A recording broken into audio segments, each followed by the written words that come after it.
ఈరోజు 89 కాలనీలోని వివిధ పార్టీ యువ నాయకుల ఆధ్వర్యంలో జ్యోతిబాయి పూలే 199వ జయంతి సందర్భంగా వారి చిత్రపటాన్ని పూలమాల వేసి నివాళులు అర్పించడం జరిగింది.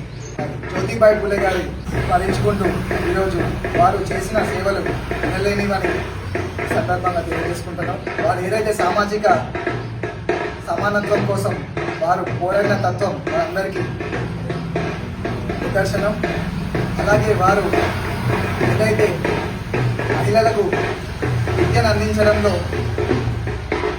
విద్యతోనే వారికి విజ్ఞత మరియు మహిళలు చదువుకుంటేనే దేశం బాగుపడుతుందని గమనించిన జ్యోతిబాయి పూలే గారు వారు పూణేలోని సత్యశోధక్ అనే పాఠశాలను వారు స్థాపించి మహిళలకు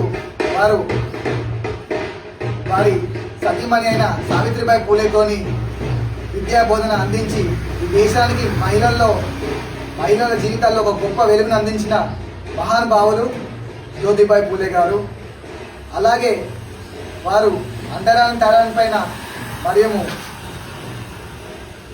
వివిధ సామాజిక సమానత్వాలపైన మహిళలకు హక్కుల పట్ల వారు చేసిన సేవలు ఎన్నో మరువలేని. వాటిని స్ఫూర్తిని తీసుకొని రానున్న రోజుల్లో మనము భవిష్యత్ తరాలకు వారి మహనీయుల చరిత్రని అందజేయాలి మరియు వారికి చాటి చెప్పాలని ఈ సందర్భంగా ఈ కార్యక్రమంలో చెప్పడం జరుగుతుంది. ఈ కార్యక్రమానికి నాకు అవకాశం ఇచ్చిన వివిధ పార్టీ నాయకులందరికీ ధన్యవాదాలు.